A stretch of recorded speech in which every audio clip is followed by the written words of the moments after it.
Meu caro pastor Soares, eu tenho dificuldade em crer no castigo eterno, uma desumanidade. Essa solução ferina, com certeza, não combina com Deus, fonte da bondade. Deus é fonte de bondade, procede a declaração. Esse sendo um atributo que causa admiração, junto à bondade também. Veja que justiça tem o eterno Deus de Abraão. O que Deus faz se baseia na bondade e na equidade. Não seria bom nem justo da parte da divindade, mostrarei nas Escrituras, deixar suas criaturas a sofrer na eternidade. Em 33, verso 11 do livro de Ezequiel, Deus disse não ter prazer na morte de um infiel. E quem do mal se apartar, ele pode perdoar, por ser Deus justo e fiel. Eu concordo plenamente, mas com outro entendimento. Deus não tem prazer na morte. Morte é aniquilamento. O verso me dá suporte. Vida é vida, morte é morte. Não permanente tormento. O aniquilacionismo é difícil defender, pois é lá no Apocalipse que faz a gente saber. 14, 11 para frente, explica completamente ser eterno esse sofrer. O livro do Apocalipse requer interpretação. Contém figuras e símbolos de rica conotação.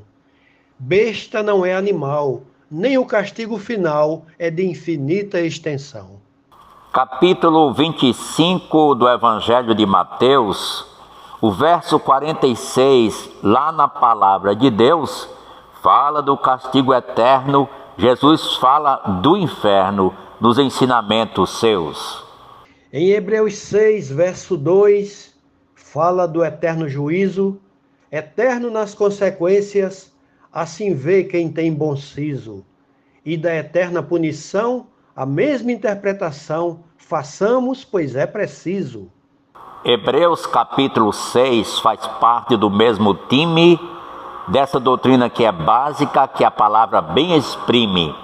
Fala da condenação e da eterna punição para quem da fé se exime. Hebreus 9, verso 12, traz de eterno igual visão. Diz que Cristo efetuou nossa eterna redenção. Eterna nos resultados, não em tempos não contados, não há outra explicação. Segunda carta a Timóteo tem uma declaração. No capítulo 1, verso 9, entra em ação. Diz, antes do tempo eterno, para nos livrar do inferno, Deus preparou salvação. Exemplo de fogo eterno, a Bíblia mostra em Sodoma. Judas 1,7, portanto, ao argumento se soma, se contrapõe ao engano que pregou Tertuliano, antigo bispo de Roma.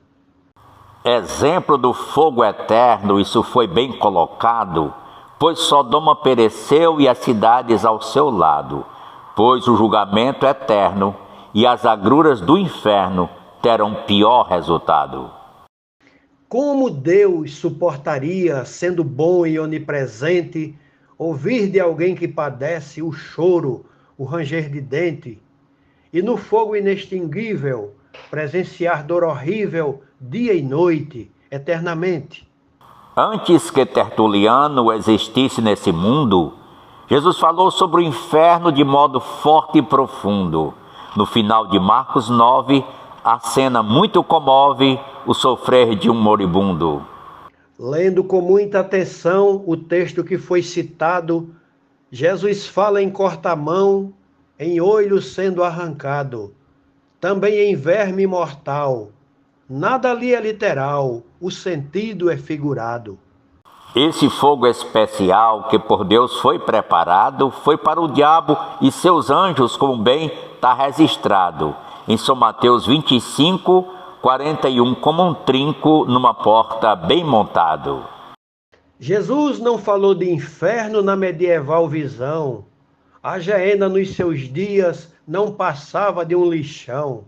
Tudo cinza ali virava. Desse modo ele ilustrava a final destruição. Era no vale de Hinnom, onde o lixo lá queimava. Jesus, pegando a figura, a doutrina reforçava, mostrando ser literal o resultado do mal, assim o inferno ilustrava.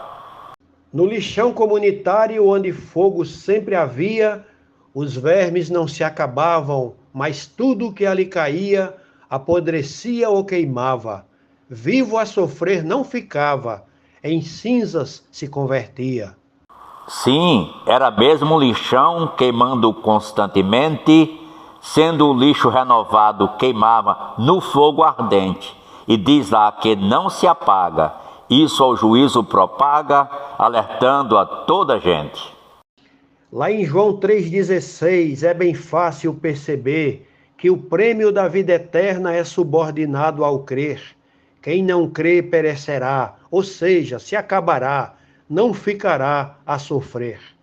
Esse texto é mesmo chave para a evangelização. Quem crê não vai perecer, obterá a salvação. Tem morte material e a segunda no final, que é a eterna prisão. Há diferentes sentidos para algo eterno e infinito. Infinito enquanto dure, diz um poema bonito. Jesus não suportaria dia e noite, noite e dia, ver alguém gritando aflito. O pecado ofende a Deus, por isso ele fica irado. Está em 12:19 de Romanos registrado. A mim pertence a vingança. Podes ter nisso esperança, que será concretizado. Pastor, em Romanos 12 a temática é diferente. Se o inimigo tem fome, Deus quer que a gente o alimente. Verso 20 é referência do fogo na consciência pela ação benevolente. Esse fogo é o do bem que, repreendendo algo mal, como tem também o fogo existente entre um casal. Se desse fogo, o do amor, nada tem com o horror do eterno fogo infernal. Entre nós dois na peleja eu vejo a coisa esquentando, porém o fogo da língua nós estamos controlando. Mas isso é parte do jogo, pois quem fala sobre fogo pode acabar se queimando. Pecado tem consequência e traz punição total, sendo que Cristo pagou na cruz por nós esse mal. João 3,16 alerta: quem crê tem redenção certa, não verá ira eternal. Deus pede em Romanos 12 que paguemos mal com bem. Ora, se Deus é amor e age como convém, não iria nos pedir para desse modo agir, depois torturar alguém. Alguém será torturado com essa pena eternal, e não será inocentado qualquer que pratique o mal. Lá em 34:6, Êxodo, por sua vez, deixa a solução final. Pastor, se reler o texto com olhar criterioso, verá que fala de um Deus que é misericordioso, bondoso, cheio de amor, e não de um torturador e inquisidor monstruoso. Os diversos atributos de justiça e de bondade não poderão permitir penetrar no céu maldade. Por isso Cristo sofreu, pagando o pecado meu por toda a eternidade. No céu não entra maldade, isso não discutiremos, nem no céu nem fora dele qualquer mal avistaremos. Será como se o perdido nunca tivesse existido. Em Obadias 1, lemos. Em Apocalipse 6, verso 9 e 10 eu li, sobre os clamores dos mártires que sofreram muito aqui, pedindo a intervenção que Deus com a sua mão castigasse o mal ali. Fala do clamor dos mártires, figurativo para mim, tal como o sangue de Abel que clamou contra Caim. Mas na tese pouco implica, Deus vinga, mas não aplica uma tortura sem fim. Hebreus 9:27 tem um alerta e aviso, pois diz que depois da morte segue-se logo o juízo. Para quem não está preparado, é trágico o resultado, o eterno prejuízo. Romanos 6:23 deixa claro esta verdade. Só através de Jesus Cristo temos imortalidade, bênção dada no Calvário. Já a morte é o salário da pecaminosidade. O salário do pecado, certamente a morte é. O dia em que Adão pecou, morreu ou ficou de pé?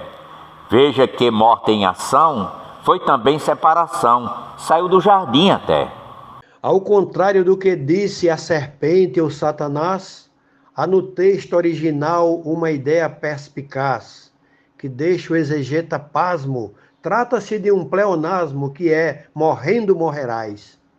2 Pedro 2,4, verso 9 também, mostra anjos que pecaram e consequências já têm, pois estão presos no inferno e o julgamento eterno para eles ainda vem. Os anjos ou mensageiros presentes na citação se encontram presos nas trevas, de fogo não há menção, nem de dor ou de violência. Só após divina audiência irão ter a punição. Lá em Mateus 25 o relato já foi dado, no verso 41, como lá está registrado. Para eles o fogo eterno, equivalente ao inferno, por Deus já está preparado. 2 Timóteo 1,10, tocante afirmação faz. Nos diz que a imortalidade é o Evangelho quem traz. A vida eterna é um presente que Deus dá gratuitamente aos promotores da paz. Quanto à imortalidade, procede a afirmação, isso é para a vida eterna, para com Deus ter comunhão, mas sim irá perdurar todos em qualquer lugar, mesmo sendo em punição. Se Deus, sabendo o futuro terrível da humanidade, a fizesse indestrutível, seria grande a maldade. Criar um ser imorrível, somente um Deus insensível faria sem ter piedade.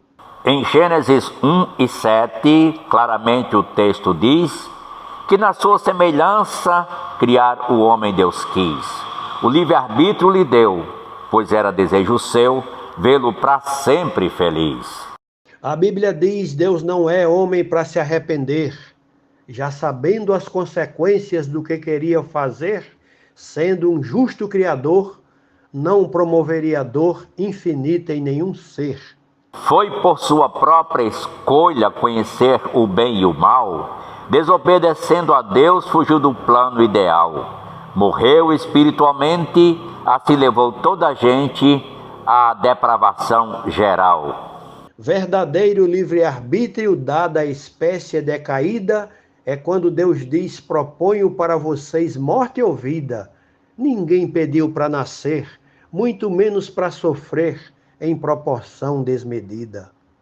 O homem vai para o inferno levado por seu pecado, como resultado lógico do seu viver desregrado, por não querer receber o dom da vida por crer no Cristo ressuscitado. De acordo com essa crença nos castigos infernais, não existe morte eterna, pois já somos imortais. Em João 11:26, Jesus diz que se não creis, para sempre morrerás. A morte é separação e não cessar a existência. Gênesis 2:17 diz isso com excelência, pois em Eva e em Adão foi feita a demonstração, ficando como evidência.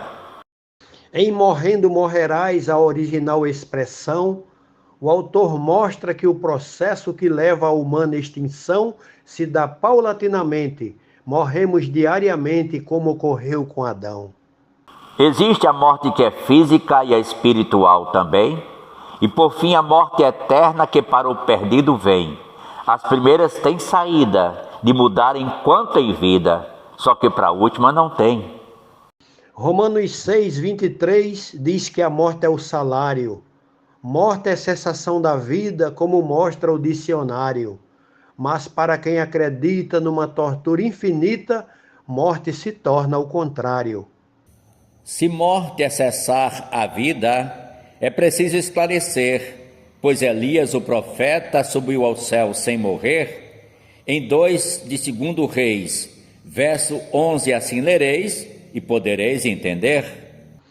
Elias nos apresenta prototípica exceção, apesar de pecador, obteve a remissão.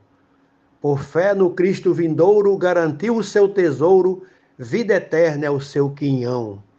O mesmo foi com Enoque, que para si Deus o tomou. Está lá no livro de Gênesis, foi Moisés quem registrou, pois em 5:24, como cena de um teatro, o texto assim nos mostrou.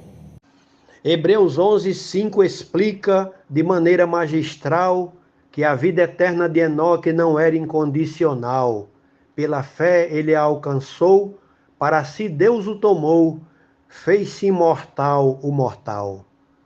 Atos 7:55, 59 também, relata acerca de Estevão, informação lá tem, que morrendo viu Jesus e subiu na sua luz para morar no céu. Amém? Porém, no verso 60, o escritor esclareceu que após ser apedrejado, o apóstolo adormeceu. Antes a vida entregou, de espírito ele a chamou, não diz que ao céu ascendeu. Então Jesus se enganou ao se colocar de pé para receber o mártir que morreu firme na fé, pois ele, sendo o primeiro, com um gesto verdadeiro, sendo elogiado até. Espírito ou pneuma tem amplo significado. Lembra a palavra pneu, de pneuma derivado. Espírito é vida e é ar, abstração milenar, parte do jargão sagrado. Segunda carta aos Coríntios 5:8 lá nos diz que o crente deixando o corpo com Cristo vai ser feliz. Falando acerca da morte, sendo por fé e não por sorte, relatar São Paulo quis. Paulo quis deixar o corpo espinhoso e deformado, que adoece, que envelhece, sonha em ser arrebatado, para viver eternamente, não mais faminto e doente, num corpo glorificado. Moisés morreu e logo Deus fez o seu sepultamento. Muito depois, com Jesus, teve o aparecimento. Foi na transfiguração que os três estavam então, gloriosos a contento. Deus mesmo guardou Moisés em lugar não revelado.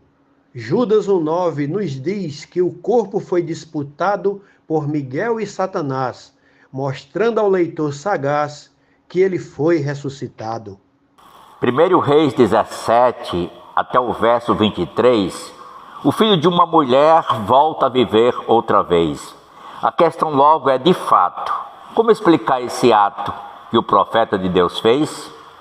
Alma em hebraico é nefesh e é mortal, escrito está. Significa pessoa, vida que Deus tira ou dá. Nos ensina Ezequiel que a alma, sendo infiel, com certeza morrerá. Está certa a palavra hebraica para alma de verdade. Sendo assim cada pessoa que compõe a humanidade. Só que na antropologia tem uma tricotomia que expressa a realidade. A corpo, a alma e a espírito a Bíblia faz referência. Feito um banco de 3 pernas, mantém de pé a existência. Alma e espírito se fundem, na linguagem se confundem, mas expressam nossa essência. Lá no juízo final, depois da ressurreição, Apocalipse 20 diz que tem graduação. Me diga com fé e firmeza, como aí tem a defesa da chamada extinção? Como diz no verso 12, irão ser sentenciados, de acordo com suas obras, não igualmente tratados, numa infinita tortura. Irão pagar a altura dos seus crimes e pecados. Mas com a tal extinção só haveria igualdade. Não fará nenhum sentido se a mesma atrocidade não for feita no final, retribuição do mal por toda a eternidade. Em Lucas 12 nós temos metafórica explicação. Muitos ou poucos açoites os ímpios receberão, até a morte final, tudo proporcional à culpa do não cristão. Em Apocalipse 20, lá a cena é muito clara, pois há um grande trono branco de uma forma muito rara. Verso 11 em diante diz que tem um grande juiz, do qual ninguém se ampara. Até juízes terrestres que pecam por natureza dão diferentes sentenças, a uns tratam com dureza, dão a pena capital e com amparo legal punem outros com leveza. Existe a prisão perpétua, também pena capital, formas diferenciadas do homem punir o mal. No caso do Deus eterno, fez o fogo do inferno e a punição perenal. Gálatas 6, verso 8, ilustra com precisão. Diz: quem semeia na carne colherá destruição. Quem no espírito plantar, vida eterna irá ganhar. Morte ou vida é o galardão. E a lei da semeadura, que aí está em ação, um claro exemplo do caso é um sujeito beberrão, que o seu corpo se destrói e ele nem sente que dói, e finda na perdição. O verso não se limita a coisas materiais. Quem não bebe também morre e nem sempre vive mais. O bom fruto da semente é viver eternamente, ao contrário dos carnais. Tá certo, não se limita à situação carnal, pois quando Adão e Eva decidiram pelo mal, no mesmo dia morreram e depois também sofreram a morte material. 1 João 5,11 sobre o tema lança luz. Diz que a vida eterna é dada só a quem crê em Jesus. Verso 12 enche a medida. Quem tem Jesus tem a vida, quem não ao pó se conduz. O corpo ao pó se conduz e o espírito a Deus subiu. A ele vai prestar contas quem lê o texto então viu. No livro de Eclesiastes, a doutrina que negastes, em 12:7 fluiu. Espírito é ruar. Lá no Antigo Testamento, em Eclesiastes 3, ele aparece a contento por fôlego traduzido, pois é vasto o seu sentido, sopro, ar, vital alento.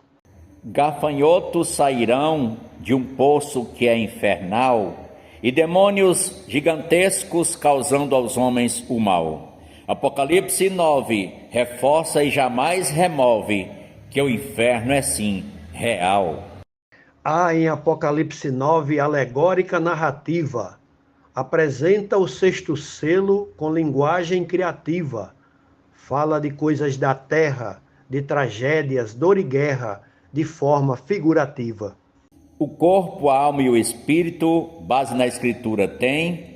Carta aos Tessalonicenses 5:23 convém que o estudioso leia e sem fazer cara feia, no final diga um amém. Todo ser que habita a terra é chamado alma vivente. Todos eles têm espírito, mostra a Bíblia claramente. Conforme Jesus explica, o espírito é o que vivifica e tem sentido abrangente. Em Gênesis 35, um incidente se deu. No versículo 18 foi quando Raquel morreu. Se sua alma não saiu, como o texto concluiu, o que foi que aconteceu? Alma aqui quer dizer vida, dentro da hebraica expressão. Nos diz que Raquel morreu, não tem qualquer relação com crenças medievais de que há almas imortais sob eterna punição. Segunda carta aos Coríntios 12:1-5 relata sobre um homem indo ao céu e o texto todo arremata. Paulo disse não saber se no corpo ou fora ser, a crença ele não delata. No corpo ou fora do corpo, nem mesmo Paulo sabia. Também não nos diz que o espírito ou alma imortal seria. E o nosso tema central é refletir sobre o mal de uma infinita agonia. Em 1 lá de Apocalipse, Jesus fala para João, diz que da morte e do inferno tem as chaves na mão. Verso 18 relata a doutrina que é exata, o inferno e a punição. Eu vejo as chaves da morte e do inferno em boas mãos. Ele é o que abre, o que fecha, sempre com projetos sãos. Alicerçados no amor, não terá prazer na dor eterna dos não cristãos. Um cristão disse a um ateu acerca da eternidade: não tenho nada a perder se nada fosse verdade. Mas se for, como será com você chegando lá, topando a realidade? O "e se" pode ser usado por qualquer religião. Há quem use esse argumento na defesa do Alcorão. Morte ou vida permanente é sentença coerente com divina compaixão. Ainda bem que nesse caso, o qual aqui debatemos, mesmo sendo diferente, mas a punição nós vemos, o que é base para somar e enfim se preocupar com o que somos e o que cremos. Gostaria de saber por que não quis explorar a história do rico e Lázaro, que parece comprovar o sofrimento sem fim. Foi vantajoso para mim tal argumento evitar. Nesse caso, Jesus Cristo deixou claro a atuação da vida depois da morte, antes da ressurreição. Um no inferno se queimando e outro já descansando no seio de Abraão. No caso do rico e Lázaro, uma parábola temos. O inferno encostado ao céu e almas com corpos vemos. Salvos e ímpios se falam, e os santos jamais se abalam, vendo os castigos extremos. Parece que Deus concede um corpo intermediário, lhes cobrindo com vestidos em caráter temporário, como em Apocalipse 6 nos mostra por sua vez esse bonito cenário. Essa história foi contada para judeus avarentos. Tem base em outras histórias, contém pagãos elementos. Não pode ser literal o seio descomunal de Abraão, nem os tormentos. O rico lá consciente, com a memória ativada, se lembra do que passou, não esquecendo de nada, sendo a antecipação da eterna condenação que vem no fim da jornada. Em 2 Pedro 3,16 diz com razão: na Bíblia há pontos difíceis, passíveis de distorção. Na hora de interpretar, a letra pode matar, gerar incompreensão. Por isso faz diferença a hermenêutica adotada, pois figura de linguagem fartamente é encontrada. Só que o sentido real será mesmo literal quando bem interpretada. Um Deus bom que faz milagres para ímpios vivos manter, com fogo que não se apaga, verme incapaz de morrer, permanentes queimaduras com renovadas torturas, é difícil conceber. Isso é pela dimensão da santidade real e o valor incalculável em abrangência geral do sangue lá do Calvário e o sacrifício vicário para trazer paz divinal. Vida eterna é dom de Deus, não humana condição. O ímpio perecerá, perderá o galardão. João 3, verso 16, com beleza e sensatez, nos traz essa informação. É verdade, é dom de Deus para o homem não perecer, pois o castigo do inferno o crente não vai sofrer, mas a punição do mal será proporcional ao antigo proceder. Quem lê sabe que na Bíblia há textos bem complicados, parecem contradizer-se, porém bem analisados, produzem reflexão e uma boa discussão em versos bem costurados. Defendi castigo eterno e o meu colega extinção. Tudo deixa muito claro, pecado tem punição. É bom, amigo, pensar, se quando daqui passar, se tem a vida e o perdão. Há um princípio batista digno de honrosas menções. Liberdade de consciência consta nas proposições de fé, pois sem concordar é preciso respeitar as demais convicções. Isso para mim faz sentido, pois deveras sou batista. Por meio das Escrituras, dei o meu ponto de vista ao poeta e professor neste assunto de valor, de forma bem otimista. A quem teve a paciência de ouvir toda a discussão e ao pastor que respondeu sem fazer imposição, quero parabenizar. É muito bom conversar com quem tem educação.